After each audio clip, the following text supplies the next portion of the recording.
How much maple syrup do you eat on a weekly basis? I always have an extra can in my cupboard, but Nice. not that crap you find in the airport. Hi, I'm Rommil Santiago, the founder of Experimentation. Today we have a different kind of episode for you. In today's episode, Gerda, the founder of Koalatative, is asking me questions from you, the community. If you're interested in how Experimentation got started, how I make time for it all, and what kind of maple syrup I like, well, this is the episode for you. As always, thanks for listening. Now on to the episode. Hello, everyone who is watching this. My name is Gerda, and I am the co founder of Koalatative, which is a small CRO agency. And today I am here to interview Rommil and ask him questions about how and why he started Experimentation. And I wanted to do this because the whole idea of building a community around your business or your brand is super hot topic right now, and I see a lot of people doing it, and it's kind of hard, but Rommel has somehow managed to build something successful. So I thought it would be interesting to ask you a bunch of questions, how you did it, and how you feel about all of it.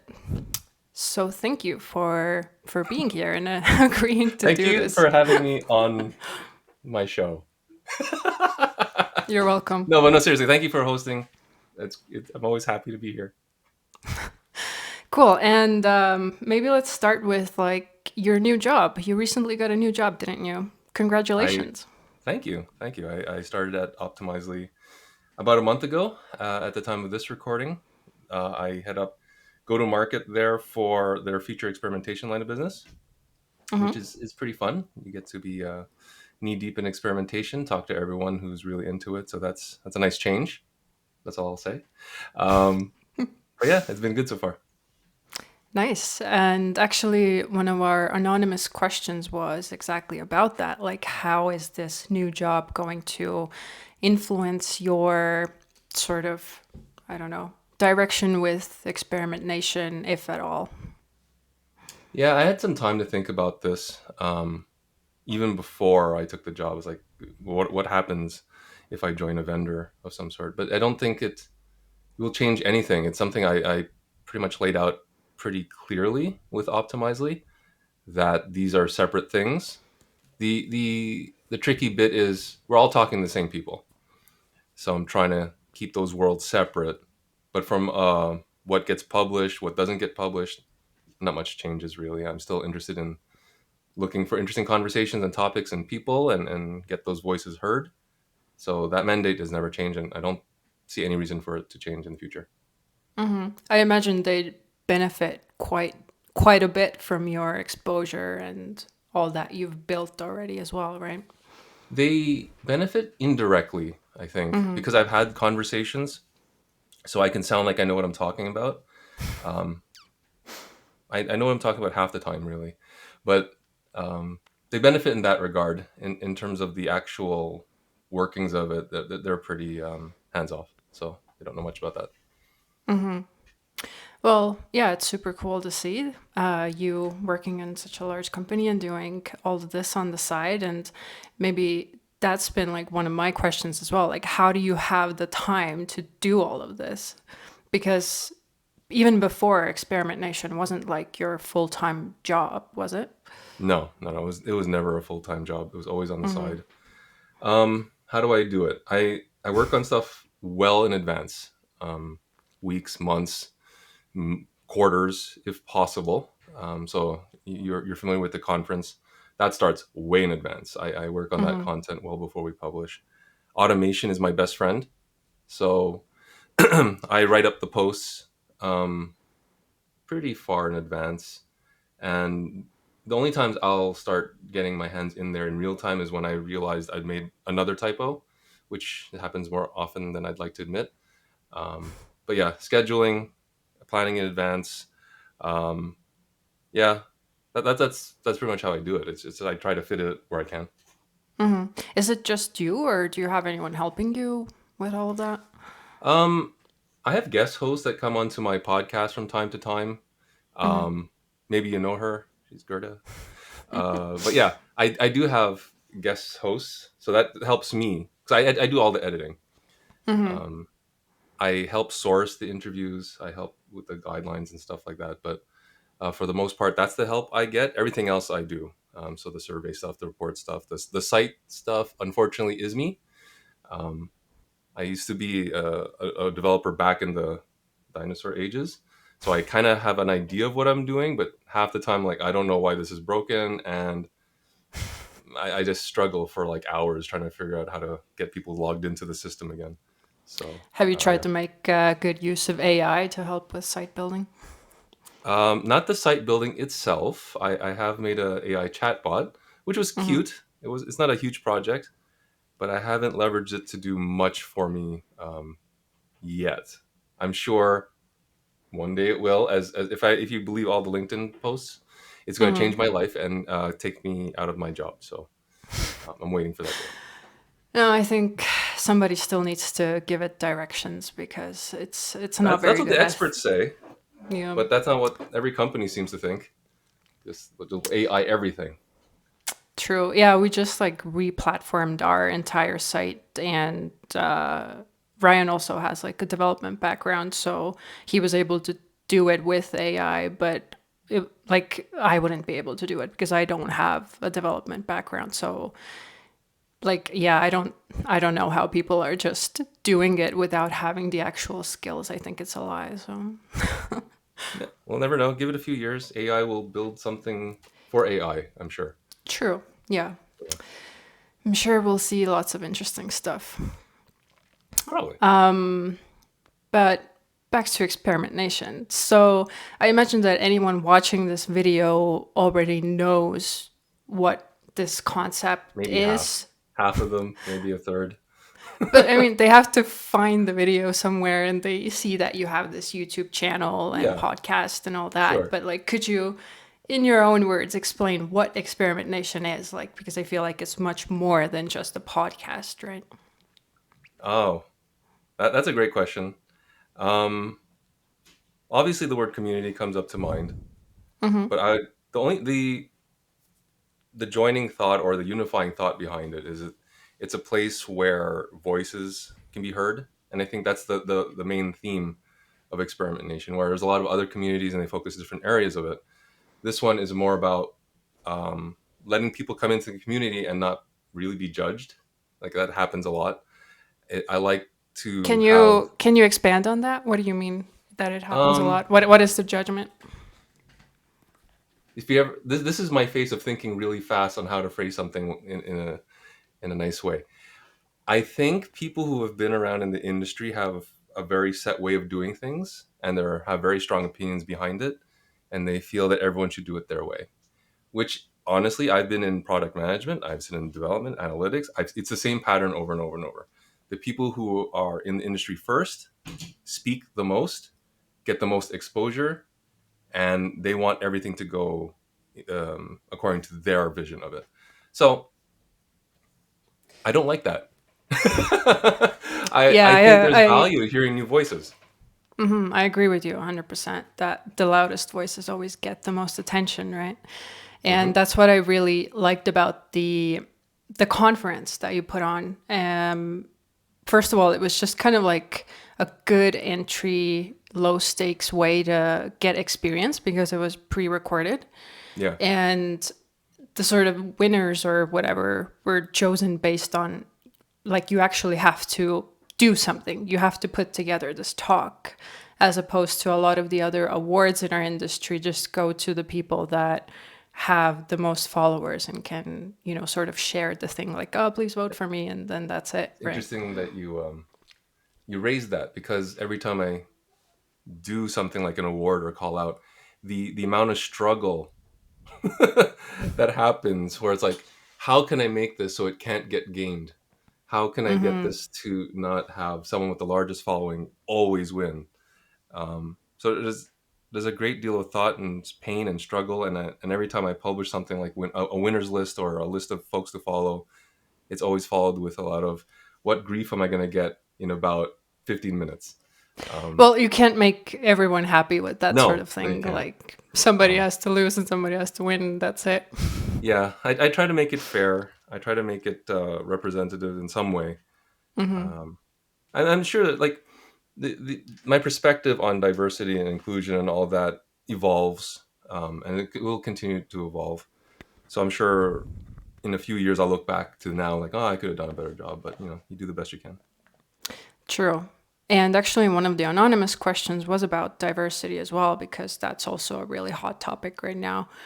And the question was, what standards can be put in place to make communities legitimately diverse? Because that's one of the sort Wow. of criticisms of a lot of Yeah. these communities as well, right?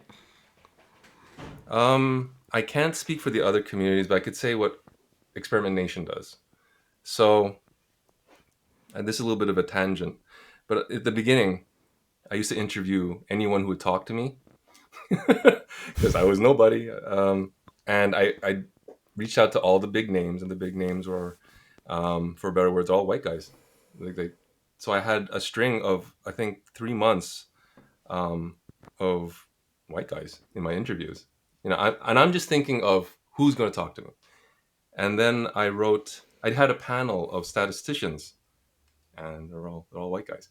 And the title was like, learn from some of the best statisticians in the field, or what I can't remember anymore. And forgive me, I don't remember who said it, but it was life changing. Where someone poked at me and said, "You're telling me there's no statistician who's a female, a person of color, of someone who's not?" It just like she just I was I took that comment and I was like, Humbling. well, I suck. And the truth is, like, people try to do their best, and you often don't see what you've been doing, right? And at that day, and I started keeping a list of, well, what's the representation of my entire interview roster or what have you, or agenda. And it was like, this was one kind of person and this was the rest. It's like, well, I got to make that a little bit more equal. So that's a long way around to answering your initial question, where I try to make it 50-50, male, female, or those who identify that way. That's like, I won't deviate from that. Ever since that one comment, I figure, well, there's a lot of people out there. There's no way I can't make that happen. People of color, I try to get 25%, 35%. And these are like, if you look at the conference, it's always held that. I'm trying to make that number higher. I think my challenge is that experimentation is not that known outside of America or some parts of Europe. Didn't So you it's hard to have get. people from like 35 countries at the conference this or last year? Yeah, but they're all English. Um, so my exposure is, I've tried to do multilingual before, but I realized I can't do anything in other languages because I can't speak it, so I can't edit. It's like, I think they're talking about conversion rate. I have two or three talks in French, and my French is limited. I'm from Montreal, so sadly my French should be better. Um, so when I'm editing, like, I'm pretty sure I know what you're talking about. When it comes to Portuguese and Spanish, it got really hard. So that's my limiting factor. One of my biggest limiting factors is getting to different countries because they speak a different language. I haven't solved for that yet. Do you think there's value in, or what's the value in doing all these things in different languages rather than one that everyone can kind of understand and come together with? My perspective. So I used to be in e-commerce. I used to um, do marketing there, and one of my biggest lessons is that you can't transact. You can't go into a different country thinking that they're the United States. So, for instance, from Canada, our verbiage is not as aggressive as America, and it's definitely not as it's way more aggressive in Canada than it is in the UK. Just that those are basic ones, and then you go to Germany, you can't just translate English into German. You have to transcreate it, not just translate it. And then your site design is not going to work in Japan because they have a totally different aesthetic sense. Um, so I I took all that and I kind of translated it into this kind of expansion of experimentation or what have you. That they have different values and different perspectives that I think we all can learn from. right? Because we all work on global brands, and they're going to be represented in these countries that their perspective should be heard. So I guess that's a roundabout way of saying the simplest thing is that their voice is probably we can learn from it and make something better on our own side. Yeah, it's hard for sure because on the other hand, there is some sort of like critical mass within these communities as well. Because, for example, I'm from Estonia, right? And we have 1.3 million people in our country. It's such a small number Huge. that just like, I don't know, but still for participating in even like the CRO community, which in itself is a pretty small community, like there isn't much happening just within my country. Like I feel like I still need to participate in these international communities to like get the value out of it and market my business and whatever. Yeah. So bigger countries obviously have the advantage of like even Latin America or But French even then, speaking countries or whatever. like I was thinking about Brazil recently. So like in a few years ago, I started working with folks from Brazil, and CRO is not as mature there, or at least it wasn't a few years ago. And I think it's interesting that different countries are different, you know, maturity states in Yeah, and CRO. Netherlands seems to be an outlier. Such a small country, huge CRO community. I Yeah, don't know what's happening there, but no, exactly. It's like some parts of Canada you have to explain what it is. You're in true. Canada now, I think. Yep. So you probably run into that a few times. United States they're fairly familiar, I find. Um, so yeah, different Still, places, different. I don't know. I think it's different on the East Coast. So I'm on the West Coast in BC. And here, just generally, the whole like digital marketing industry, e-com, doesn't seem to be very advanced compared to Europe and the US, maybe. It's Hmm. like still most people are in more like traditional industries, like people our age even. So it's kind of interesting that all of that is, it feels like it hasn't taken off to its full potential here for some reason. Does Vancouver have highways? I I think don't think it, so. not a major one, as far as I know. Maybe that's not helping anything. That's just a jab of my Vancouver friends. Okay. Sure. Yeah, okay. So back to my questions. Maybe you can give us a little history lesson and take us back in time and tell us about how and when you came up with the whole idea of creating Oh, Experimentation. okay. Well, I could go way back. So when I was one, no, that was a joke. So in my last role, I headed up experimentation, and I was trying to launch that practice. One of the ideas that we had was I don't even know why it was an idea. That part escapes me, but we wanted to hold a small little event in Toronto. Um, oh yeah, I remember. We were trying to hire. We were trying to hire Toronto talent. I was from Montreal. I didn't know this area that well. So one of the ideas was like, let's hold a little event and invite people, get a brand for ourselves, and try to find some folks. Being new here, I didn't know anyone, so that's when I started interviewing folks. Just kind of like, hey, let's have a talk. And so I had these conversations, all with the mind of like building a small little brand, so that we were kind of known, and we are going to run an event. That was the initial idea. It wasn't a good idea, but it was the start of it. And I found that those interviews were interesting. I was like, oh, talking to people, talking shop with people who do the same thing as you is kind of interesting. So that kind of stuck. I kept doing it for a bit, and after a few interviews, I went, well, this probably should be bundled into a thing. And I did a little bit of a brainstorm around experimentation. I wanted a cool name, but I didn't want abbreviations because it probably wouldn't translate well. And my initial choice was Experimentation Nation. But if you ever try to type that out in a URL, it's the worst. And you will try to put in a sentence, it won't fit in Twitter. So I concatenated it. And it was kind of like a wordplay experiment. Move the T Nation, or add the I can't remember. Move the A. So that stuck. Those interviews kept resonating, and when I did more of them, more people started following because their friends thought it was cool. That created a kind of a bit of a feedback loop of the more interviews more people I talked to, the more I learned, the more that this little thing grew, and it kept going and going and going. Yeah, that's pretty much the genesis of it. I just kept following what got heat, where I learned the most, and it was the most fun. Um, I guess there's something behind like do what you love. I don't 100% agree with that, but there's probably something to it. And when was that? I want to say 2019. I should know Okay. this, like, founders goes, we've been around for so long, but when it's a side gig, you kind of lose track of that sort of thing.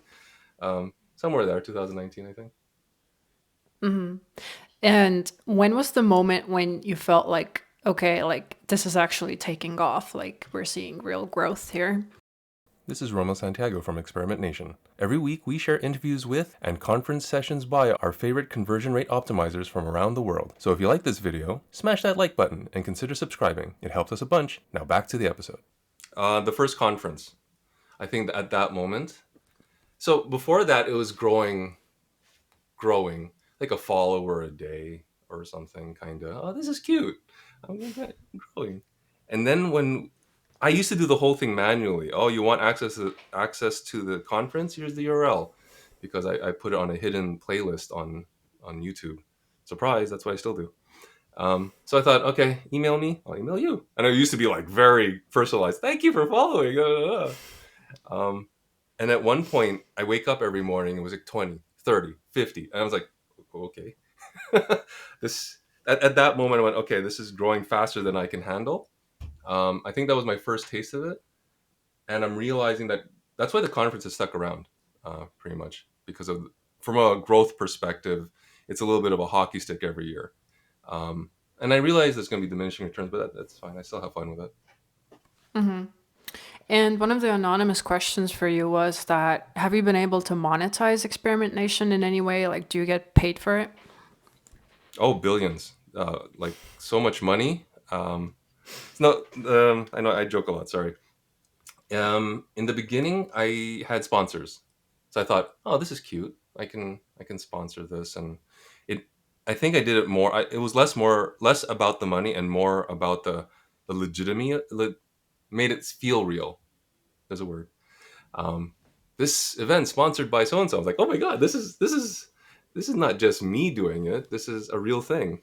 But then I quickly realized that when you do that, you kind of sell it a bit, in the sense of what you can do, what you can't do.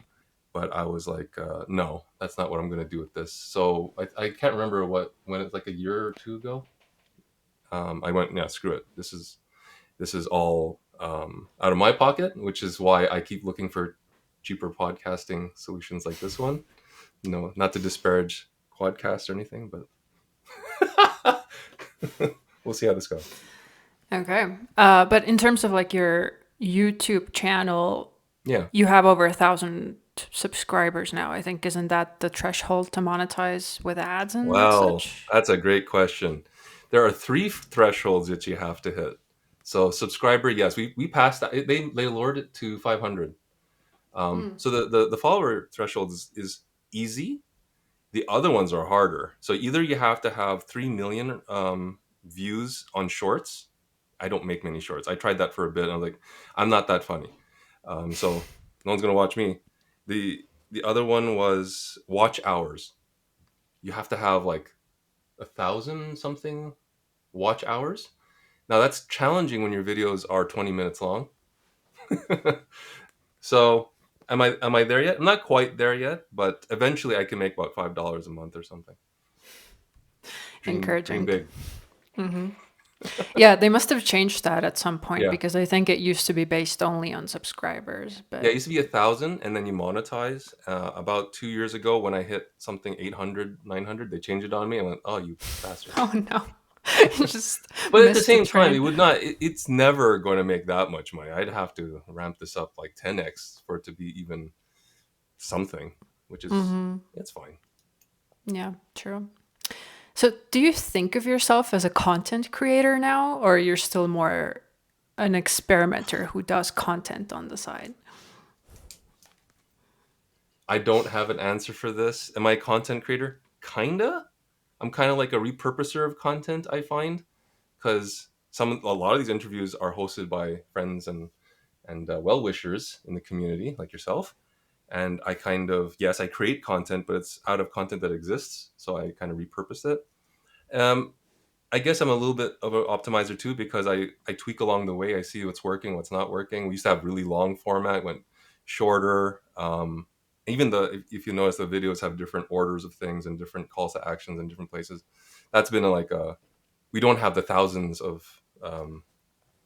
views per video, so the analytics is sparse. So it's a lot of trial and error. So there's a still optimizer. So it gets a little bit of both. I straddle the line there, but it's more fun to create the content, I think, because that's the part people learn from. Um, yeah, so I guess I bias towards content. Yeah, the promotion is the hard part, right? Oh, I'm the worst. It's what like you'll see me on LinkedIn a lot, but each one's a pain. Each one's like, I have to promote this. I should promote this. Yeah, when we started our business, we were like, okay, we're going to do content to market ourselves. I'm like, okay, I made this video, I pressed publish, so I'm done. And then you realize, oh no, now the work begins. I have to like Yeah, start because promoting it's it. a fine balance, right? Like we all have social followings, and we don't want to be annoying. We want to provide value, but no one's an idiot either. They know that I'm pushing experimentation or optimizing, obviously. So like everything I say has a little bit of a bias, a little grain of salt with it. But at the same time, if I don't do it, the traffic doesn't come, and then you don't get to do it anymore. So yeah, the promotion's hard. You just try to find a style that strikes a balance between value and not selling your soul. What do you use for video editing, by the way? I use what do I use? DaVinci Resolve. That's what I use. It's free. I used to use GarageBand, which is fine, but I find DaVinci gives you a little bit more things to play with, and I wasn't going to fork over money to Adobe quite yet. We're not that big. Have you tried Descript? This is oh yeah. So what we're using now is Squadcast, which is owned by It's Descript. part of it, yeah. Yeah, I've haven't used that as an editor. I think I'll be trying that right after this, to be honest. To try the two things in parallel. I get kind of picky in the edit. It doesn't show, trust me, but I get kind of picky on the edits, so I want to see how flexible it is. But yeah, I'll be definitely trying it. The good thing about Descript is that you can sort of edit within the transcript. Like you almost don't have to like edit the video itself. You can just like Hmm. cut out the words within the text. So it's like Oh really easy for like podcast purposes if you're not trying to edit in like visual effects and that kind of stuff. yeah. Oh yeah, I'll check it out. It might be a path forward for the podcast because I do make a video and a podcast. So video could be a little bit trickier. Um, Not that I don't think anyone would complain if the video jerked around a bit. And in terms of experimentation, do you have a longer term vision for it? Or maybe even let's just go back again. Like what was your vision when you started and has it sort of like lived up to it so far? Wow, that makes it sound like I have a plan. So I'll share some insight. Every year, and my closest circles will attest to this. Every December, I take a break from all this for so you won't see new stuff between December and February something. Um, every year, I go through the same conversation of, I think that's it. I think I'm done. Um, Mostly because like, how much effort is this? Is it worth doing? Is anyone listening? Um, and every year I kind of go, let's give it another kick at the can. So when you're asking me a long term vision, my long term vision is like months out. But as long as I do it, I still maintain my vision on in terms of giving everyone a voice. But as a business or entity or what have you, I don't have a very long vision in terms of what to do. That's probably not inspiring to anybody. But that's the truth. I think it's a good answer. I think it's important to kind of like follow your own interest and what is fun for you to do. And once it's not fun anymore, like it becomes a different thing, right? I mean, there's challenges, right? You're gonna have some fun. Find some challenges along the way, and more often than not, the friction is worth the gain. And then one day, the friction's gonna be so high it's not worth it. That's when you should start questioning, and make sure it's feeding your soul in some way. If it's not, then I don't know. Like you have to question, like why am I doing this? Um, so yeah. Yeah. So in terms of that friction, is there any kind of like big fail that you can share with us, or something that really made you learn from it, or rethink your strategy or Around life goals experimentation. or whatever? I don't know, just yeah, something related to experimentation. It's because it's hard to fail when you didn't have many, very big goals. Expectations. Like it's kind of like do what I feel I like, what I feel the community likes, so you don't necessarily fail per se. I It's guess, an experiment.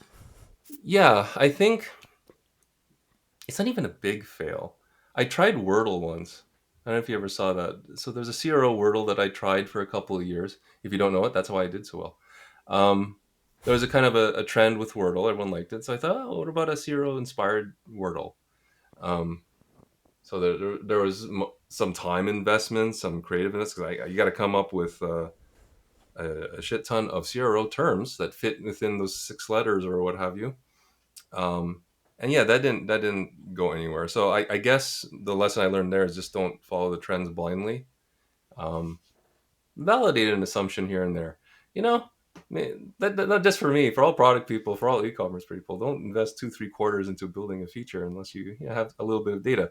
So maybe I should have taken my own teachings at that moment. But yeah, I guess that's something I learned. Yeah, but I mean, you got to try different things, and you don't know what you Of don't know, course. right? Yeah, I believe in that. I believe in the your portfolio of tests or work. You need to have a moonshot in there somewhere where it's like, if this works, that's amazing, but it can't be like 90% of your bandwidth. It's got to be a small section. So yeah, exactly. You should try. Do you have any advice for people that are trying to start their own online communities? Hey, why? Why would you want to do that? um, Because because you need to do it to be successful, it you seems. really um do you have any advice? I don't know. I how can I At the end of the day, I think it worked because I didn't have much business pressure. You follow the community, you listen closely, you figure out what they like, they don't like, what they want, what they benefit from. I think once the business gets a little too much in the forefront, people will tune you out pretty fast. So if you're like, I don't know, sponsored by XY, that's part of like the whole sponsorship problem I had before, where if it's too in front, people are like, this person is just trying to sell me a thing. I'm not going to listen. But we're all trying to sell a thing to some extent. So just you need to find that balance. Talk to your community a lot. That's another big one. It's very similar to product management, where you want to know your customer very well and figure that their pain points. You serve them essentially, and you build a community. And if you don't get why they like you, why they don't like you, and be brave enough to talk to people who may not be that engaged with you, like reach out to someone, because I have a Slack channel and I could tell who's not that active. And sometimes you got to reach out to these people. Hey, what's not working? What's working? And that takes a little bit of guts, I guess, because they're not going to like you too much because they bailed. Um, just stay attuned to your community. I think is obvious advice, but it's something that really works. I guess I did have some advice. So Yeah, it's good. And I agree again because I see vendors, especially trying to start like similar communities, and it's like a struggle for them because everyone can like see it right away that the only purpose for starting that is selling, right? yeah, As opposed to having a genuine interest in just connecting with other people, right? I think some products lend themselves to community a lot more. So I used to work at a place called 500px. It's a photography company. I think it's still around. And it was all the product itself was sharing photos. So that lends itself into a community. You literally have a community sharing photos with each other, commenting on each other's photos. So it was a marketplace in a sense of photos and feedback. so that you can build a community off that. When your product is sell a thing to someone else, there's no love, there's no communication really. This is a transaction. Um, I don't know how many people are just, hey, using your product today. Uh, it's kind of weird. So I think vendors will always be challenged. I think they can do something around technical stuff, answer my questions to do my stuff. I think I think there's a space for that. Be more of a support type community. But if you want them to actively just start talking about randomness that you want to guide this conversation, I think you're gonna have a harder time. That's just my thing. Cringe. Yeah. It's kind of a reaction of, I think we all know what we're talking about and what we've seen out there. So yeah. Okay, I have a last question for you. Are you Yes. ready? Are you Sure. ready? I'm born ready. Okay. What is the best country and why is it Canada? That was an anonymous question. Wait, well, you're from Estonia, aren't you? I am. Okay, so hold on. Is Canada a good country to you? It is. I love it. Okay, okay. Are you going back to Estonia anytime? To live? Probably not anytime soon. Oh, well, Hoping to welcome. visit. Oh, nice. Yeah, I've lived here for like What's 2 your years question? already. Questions from you. Okay. No, Well, I why is it? didn't ask that. It was in the survey, I promise you. Um, why is it the best? Well, I like the. Okay. We're close enough to the states to get good TV and good television and entertainment, so it's a nice there. But we're a little less brash than Americans, which I think I appreciate. It's a little bit more. We're a very sorry first community, which maybe we go too far go with, but it's polite. So for the most part, depends if you go to Hastings or not. Anyway, I think it's fairly polite. Um, I like snowboarding, so that's fun. So what else? What else do I like about Canada? The winter is great because it kills all the snakes and the deadly bugs, so that's good.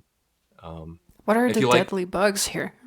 well, you don't see many scorpions. You don't see many venomous like black widows in Canada because usually the Mm. snow messes them up.